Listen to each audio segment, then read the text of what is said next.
Hello friends, welcome back to our channel. So आज हम इस वीडियो में बात करेंगे कुछ ऐसे स्टॉक के बारे में जहां पर कि मुझे लगता है बहुत ही ज़बरदस्त वैल्यू है और उसका नाम है एचडीएफसी बैंक। एचडीएफसी बैंक मैंने पहले भी बताया है और आपने देखा है कितना ज़बरदस्त इसमें वैल्यू इरोजन हुआ है for all the investors. But अभी जिस तरह का मार्केट चल रहा है उसमें हमें क्या करना चाहिए वो हमें एक बार देखना है। और जैसे कि मैं आप सभी को इसी तरह के आइडियाज़ बताता आया हूँ और पहले भी बताता रहा हूँ।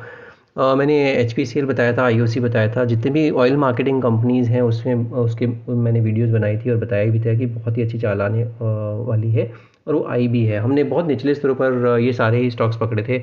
बट अभी थोड़ा सा जो ऑयल मार्केटिंग कंपनीज है थोड़ा सा ध्यान रखिएगा।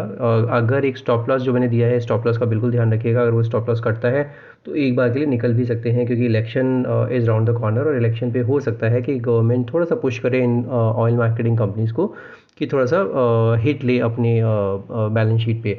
तो वो ध्यान रखने की चीज़ है। अदरवाइज़ हमने बैंक्स में बहुत अच्छा पैसा कमाया है, हमने आईटी में बहुत अच्छा पैसा कमाया है। और आईटी में आप सभी को पता है, मैंने काफ़ी निचले स्तरों पर बताया भी था कि जब कोई आईटी के बारे में बात नहीं कर रहा था तब हमने आईटी में पैसा लगाया था। और मुझे याद है 27 जुलाई 2023 पे मैंने इन्फोसिस में वापस से पोजीशन बनाई थी। 27 जुलाई पे क्या चल रहा था? 27 जुलाई पे अगर आप देखते हैं, ये मैंने निफ्टी आईटी का इंडेक्स का चार्ट लगाया है, डेली का चार्ट है, ध्यान रखिएगा।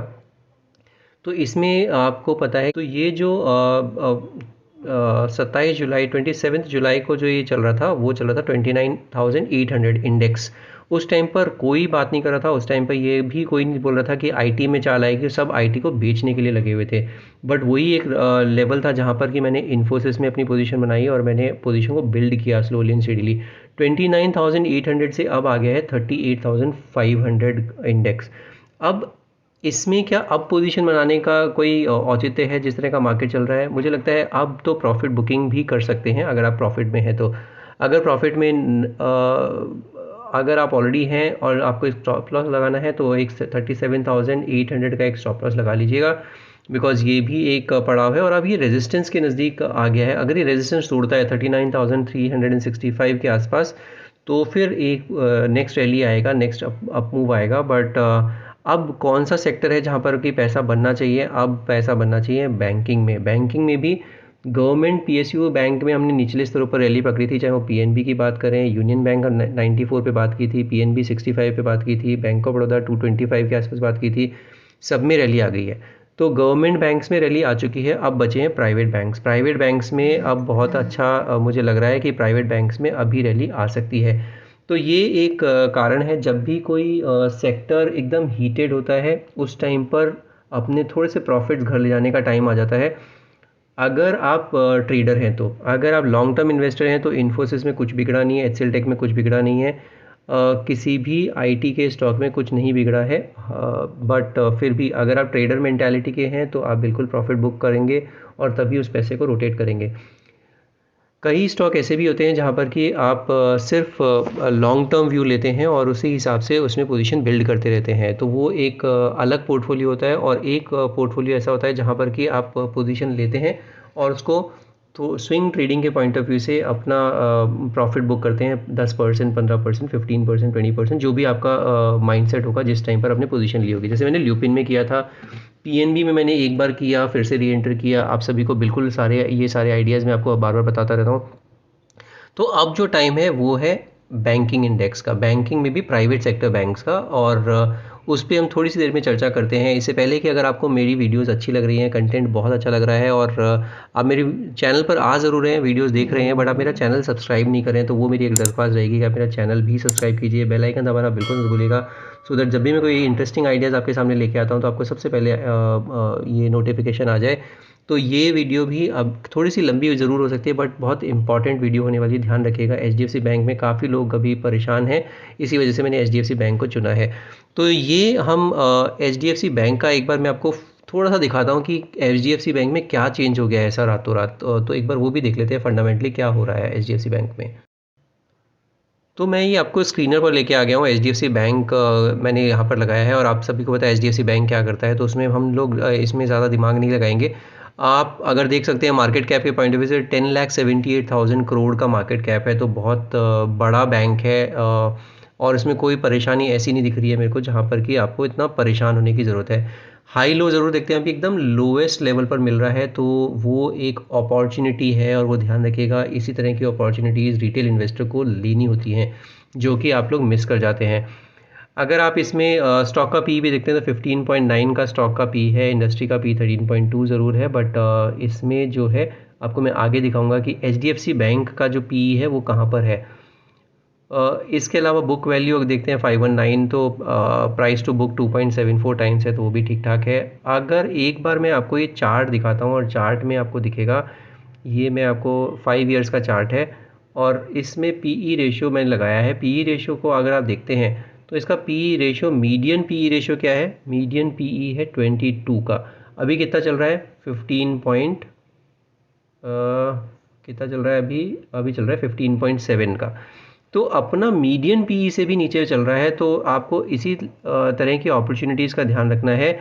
और अगर आप देखते हैं 2020 का भी पीई, अगर 2020 का पीई भी देखते हैं तो भी आपको दिखेगा कि 1920 के पीई पे उस टाइम पर भी ट्रेड किया करता था। और 2020 क्यों मैं बोल रहा हूँ, क्योंकि वो कोविड काल था। कोविड के टाइम पे सारे बिजनेसेस नीचे आ गए थे और प्राइस अर्निंग भी अकॉर्डिंगली नीचे आ गई थी। तो अभी एकदम लोएस्ट प्राइस अर्निंग पर मिल रहा है, तो आपको यही टाइम है जहाँ पर कि आपको पैसा लगाना चाहिए। स्लोली एंड स्टडीली निबलिंग करनी चाहिए, एचडीएफसी बैंक में पोजीशन क्रिएट करनी चाहिए और इसमें बिल्कुल बने रहना चाहिए, क्योंकि मीडियन पी 22 है और 15-16 के आसपास का पी मिल रहा है, तो वहाँ पर भी काफ़ी अच्छी अपॉर्चुनिटी है इसमें ग्रो करने की।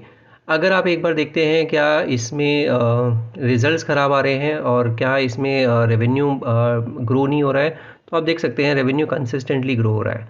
32,000 करोड़ का रेवेन्यू करते थे ये लोग दिसंबर 2020 में और मार्च 2021 में। वहाँ से बढ़ते बढ़ते कहाँ पहुँच गया है ये, अब पहुँच गया है ये ऑलरेडी, अगर आज हम बात करते हैं दिसंबर में, तो 32,000 करोड़ का 78,000 करोड़ पहुँच गया है। तो कोई परेशानी मुझे तो दिख नहीं रही है यहाँ पर भी। अगर आप देखते हैं नेट प्रॉफिट, तो नेट प्रॉफिट भी देखते हैं 8,000 के आसपास का नेट प्रॉफिट था। 8,000 से बढ़ के 17,700 नेट प्रॉफिट हो गया है, तो ये भी कंसिस्टेंटली बढ़ रहा है। ऑलमोस्ट 2.5 टाइम्स हो गया है नेट प्रॉफिट भी और रेवेन्यू भी। तो परेशानी तो कहीं दिख नहीं रही है मेरे को।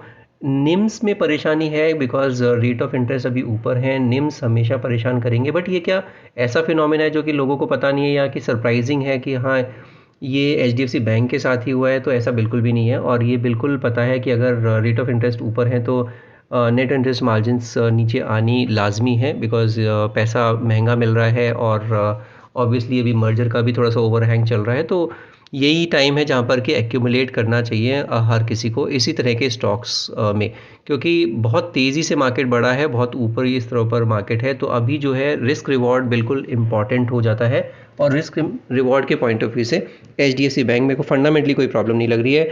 अगर आप दिसंबर, हाँ अगर आप अभी देखते हैं जनवरी में, तो ऑलमोस्ट 40,000 करोड़ का जो सेलिंग हुई है, तो वीक हैंड जो है वो बाहर हो गए हैं। वीक हैंड्स मैं ये नहीं बोल रहा हूँ कि एफआईआईज वीक हैंड्स हैं, बट जिनका कन्विक्शन ख़त्म हो रहा है एचडीएफसी बैंक को लेके वो बाहर हो गए हैं। और आप देख सकते हैं कि एफआईआईज दिसंबर तक तो बिल्कुल बुलिश थे। दिसंबर तक इन्होंने अपनी पोजीशनिंग बढ़ाई है 33%, 52 से 52.31, और यहाँ पर डीआईआईज ने भी बढ़ाई है अपनी होल्डिंग। सिर्फ और सिर्फ कौन लूज़ कर रहा था, ये लूज़ कर रहे थे अपना जो है रिटेल इन्वेस्टर्स। तो पब्लिक जो है वो अपना होल्डिंग अपनी दे रही थी और डीआईआईज एफआईआईज इसमें पोजीशन बिल्ड कर रहे थे। बट जनवरी में जैसे एनआईएम इसका रिजल्ट आया उसके बाद एफआईआईज ने बेचा है, काफ़ी बेचा है, 40,000 करोड़ का अगर अपनी होल्डिंग बेची है, तो बहुत ज़्यादा बड़ा जो सेलिंग आनी थी वो आ चुकी है। अब एकदम स्टेबलाइज हो रहा है। एक बार हम टेक्निकल चार्ट पर भी देख लेते हैं कि टेक्निकल चार्ट पर कौन कौन से लेवल्स है जो बहुत इंपॉर्टेंट है और अब आपको क्या करना चाहिए। ये मैंने एचडीएफसी बैंक का डेली का चार्ट लगाया आप सबके सामने, और डेली के चार्ट में आप देख सकते हैं एक ये बॉक्स में ट्रेड कर रहा था, और ये जो बॉक्स था ये ऑलमोस्ट ये वाला बॉक्स था। यहाँ पर अगर आप देखते हैं तो क्या एचडीएफसी ने कुछ कमा के दिया है, तो अभी तक तो कुछ कमा के नहीं दिया है। 2021 से लेके 2024 हो गया, 3 साल, 3 years you haven't earn even a single penny अगर आपने 2021 में भी पैसा लगाया होगा तो। इवन 2021 में पैसा लगाने के बाद आपने कुछ पैसा गंवाया ही होगा, जो कि 2022 में भी इसमें बहुत तेज़ी से फॉल आया था, शार्प फॉल था। उसके बाद ये ऊपर चलना शुरू हुआ और अभी रिसेंटली अभी मैंने जो आपको 1460 की ये रेड कलर की लाइन लगाई थी और मैंने बताया भी था 1460 टूटता है तो फिर एक बार और निचले स्तर देखने को मिल सकते हैं। बट अब जो है एक लेवल यहाँ पर इसने अपना जो बॉटमिंग आउट साइन दिए हैं वो है 1360 रुपीज़ के आसपास। ये जो लाइन है, मैं इसको थोड़ा सा कलर चेंज करता हूँ, ये येलो लाइन, ये जो येलो लाइन है यहाँ पर इसने बहुत अच्छा सपोर्ट लिया है। और ये जो लेवल था इसने कब छुआ था, ये छुआ था 2022 अक्टूबर में, तो ऑलमोस्ट 1.5 ईयर्स पुराना लेवल था। इस लेवल को सेव करने में बिल्कुल ये सक्षम हो गया है और अब जो है इसमें मुझे लग रहा है कि इसमें एक मॉर्निंग स्टार पैटर्न भी बना है और उसके बाद नेक्स्ट कैंडल इसकी ग्रीन कैंडल में क्लोज भी हो गई है। तो अब ये 1360 का स्टॉप लॉस लगा के अगर किसी को पोजीशन बनानी है तो बिल्कुल अभी सही टाइम लग रहा है मेरे को, जहाँ पर कि 1360 का स्टॉप लॉस रहेगा। और इसमें जो नेक्स्ट इमीडिएट हर्डल है वो है 1460 तक का इसमें हर्डल है। 1460 अगर ये क्रॉस करता है तो फिर इसमें अच्छी चाल आ सकती है और फिर इसको 1510 तक लेके जाएगी और 1510 के बाद 1545। तो ये लेवल्स हैं जो कि बहुत इंपॉर्टेंट है और 1545 1565 ये जो लेवल है ये बहुत इंपॉर्टेंट है क्योंकि ये 100 डेमा और 200 डेमा है 1545 और 1565 रेस्पेक्टिवली। तो ये दोनों ही लेवल बहुत इंपॉर्टेंट है। बट उससे पहले 1460 एक बार ये हर्डल क्रॉस कर जाता है, जो कि इसमें मैंने रेड कलर की लाइन लगाई है जहाँ पर इसने ब्रेक डाउन दिया था, एक बार ये रिकवर कर गया 1460 तो फिर चाल इसमें आनी शुरू हो जाएगी। अगर RSI भी देखते हैं तो एकदम 37 के आसपास का RSI है और अभी कोई बिल्कुल साइडवेज लग रहा है, बट स्लोली एंड स्टेडीली इसमें पोजीशन बिल्ड करने में कोई हर्जा नहीं है। डिस्क्लेमर आप ध्यान रखिएगा, HDFC बैंक में मेरी पोजीशन है और मेरी पोजीशन बनी हुई है, तो मैं जल्दबाजी में बिल्कुल नहीं निकल रहा हूँ, मैं पैनिक नहीं हो रहा हूँ, बिकॉज मेरा ये पैसा ऐसा नहीं है कि मेरी इस पर मेरी ज़िंदगी टिकी हुई है। छोटा पोर्शन है मेरे पोर्टफोलियो का जहाँ पर कि HDFC बैंक में भी लगा हुआ है, बैंक ऑफ बड़ौदा में भी लगा हुआ है। बैंक ऑफ बड़ौदा में काफ़ी अच्छा पैसा बन रहा है, PNB में काफ़ी अच्छा पैसा बन रहा है, बैंक ऑफ बड़ौदा में काफ़ी अच्छा पैसा बन रहा है। तो ऐसा नहीं है कि मैं सिर्फ HDFC पे टिका हुआ हूँ, HDFC में ज़रूर मैं पोजीशन निबलिंग कर रहा हूँ और क्योंकि ये लेवल्स हैं जहाँ पर कि आप पोजीशन ऐड कर सकते हैं। डेली के चार्ट पर ये बात की हमने, वीकली के चार्ट पर भी बिल्कुल सिमिलर सॉर्ट ऑफ पैटर्न बने हुए हैं। 1460 का लेवल है और इसमें सिर्फ एक ध्यान रखिएगा, 1460 जो मैंने बोला उससे पहले 1440 का एक लेवल है जो 200 वीक एक्सपोनेंशियल मूविंग एवरेज है। अगर वो रिक्लेम कर लेता है तो फिर इसमें अच्छी खासी चाल देखने को मिल सकती है। इसमें वीकली के चार्ट पर भी एक हैमर फॉर्म हुआ है, अगर ये अगले नेक्स्ट वीक में भी एक ग्रीन कैंडल में क्लोज होता है तो एक इंडिकेशन होगा कि अब यहाँ से निचले स्तरों पर एकदम बॉटम बना लिया है, तो वो ध्यान रखिएगा। RSI 36 है तो वहाँ पर कुछ बहुत ज़्यादा हो नहीं रहा है, साइडवेज है RSI के पॉइंट ऑफ व्यू से। मंथली के चार्ट पर भी अगर आप देखते हैं तो मंथली के चार्ट पर भी आपको यही दिखेगा कि 1460 का एक लेवल है जो कि इंपॉर्टेंट लेवल है। 1460 के बाद अगर ये चलना शुरू होगा तो फिर इसमें अच्छी चाल देखने को मिल सकती है और फिर से हो सकता है 1700 का लेवल रिक्लेम करे। तो बहुत आश्चर्य नहीं होगा कि मेरे को नेक्स्ट 1 ईयर में ये 1700 का लेवल रिक्लेम कर सकता है और ये एक अपॉर्चुनिटी है इस तरह के मार्केट में। जैसे मैंने बताया IT में 29,800 के आसपास से हमने 28,800 या 29,800 के आसपास हमने पोजीशन बिल्ड करनी शुरू की थी इन्फोसिस में। अभी जो है एकदम IT इंडेक्स ऊपर चला गया है और ऐसा कुछ बहुत ज़्यादा हुआ नहीं है IT में, बट होप्स के बेसिस पे IT में तेज़ी हो गई है। बैंकिंग में, प्राइवेट सेक्टर बैंकिंग में अभी कुछ भी नहीं मूवमेंट हुआ है और बिल्कुल स्टेबल है, तो वहाँ पर अपॉर्चुनिटीज़ बनती हैं कि वहाँ पे प्रॉफिट बुक भी किया जा सकता है अगर ट्रेडर हैं तो आप, और उस पैसे को अब आप शिफ्ट करना चाहिए आपको HDFC बैंक जैसे स्टॉक्स में। तो इसी तरह के आइडियाज़ आपको फ्यूचर में भी देखने को मिलते रहें, इसके लिए आप मेरा चैनल ज़रूर सब्सक्राइब कर लीजिए, बेल आइकन दबाना बिल्कुल मत भूलिएगा, बिकॉज अगर आपको इसी तरह के आइडियाज़ फ्यूचर में भी देखने को चाहिए तो आपको मुझसे जुड़े रहना पड़ेगा। बिल्कुल फ्री ऑफ कॉस्ट कंटेंट देता हूँ मैं, बिल्कुल कोई स्पॉन्सर्ड कंटेंट नहीं है। जहाँ पर भी डिस्क्लेमर होते हैं मैं बिल्कुल अपफ्रंट आपको बताता हूँ डिस्क्लेमर, सो दैट आपको ये ना लगे कि मैं पोजीशन बना रहा हूँ और आपको मैं बिल्कुल बता रहा हूँ कि सेल कर दीजिए। अगर मैं सेल करता हूँ तो मैं आपको बताता हूँ सेल किया है, अगर मैं पोजीशन बनाता हूँ तो पोजीशन बताता भी हूँ। GMR एयरपोर्ट मैंने बताया था, GMR एयरपोर्ट में मैं स्लोली एंड स्टेडीली पोजीशन बनानी स्टार्ट कर दी है। तो यही कारण है कि आप मुझसे जुड़ सकते हैं और ट्रांसपेरेंसी के साथ मैं आपको सब चीज़ें बताता हूँ। अगर आपको वीडियोस अच्छी लग रही है तो do give me thumbs up and don't forget to share it with your friends and family. आज की वीडियो में सिर्फ इतना ही। Will see you in the next video. Thank you so much for watching this video.